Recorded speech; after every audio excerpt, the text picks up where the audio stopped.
Les enquêteurs cherchent encore à comprendre pourquoi un navire tunisien a ce matin percuté de plein fouet un porte-conteneur chypriote. L'accident a eu lieu à 30 km des côtes corses et l'enjeu est évidemment d'empêcher toute pollution. Henri Dreyfus, Patrice Roubaud et Frédéric Miard. La vue aérienne est saisissante. Les deux navires sont encastrés l'un dans l'autre. La traînée de fioul gigantesque. La collision s'est produite vers 7h30 ce matin à 28 km des côtes au nord-ouest du Cap Corse. Ulysse, un navire roulier tunisien ralliant Gênes à Tunis, percute violemment le CSL Virginia, un porte-conteneur chypriote au mouillage. Aucun blessé n'est à déplorer à bord, mais le choc provoque une brèche de plusieurs mètres dans la coque du porte-conteneur. Une nappe de carburant s'en échappe, elle s'étend sur près de 4 km de long et 100 mètres de large. Le courant l'éloigne actuellement des côtes.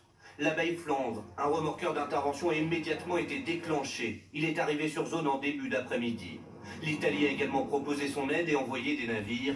Objectif limiter l'extension de la traînée, car les opérations de dépollution ne débuteront que demain matin. C'est notamment des barrages dans lesquels on vient concentrer le carburant et ensuite ce que les professionnels appellent un écrémeur, c'est-à-dire un système qui permet de ramasser la couche de surface et de la stocker à bord des navires spécialisés. La désincarcération des deux bateaux devrait commencer demain, une opération délicate qui risque d'agrandir la brèche et d'aggraver cette pollution maritime. Une enquête judiciaire tentera de déterminer l'origine de cette collision, pour l'instant inconnue, mais la météo était clémente ce matin. Autre titre de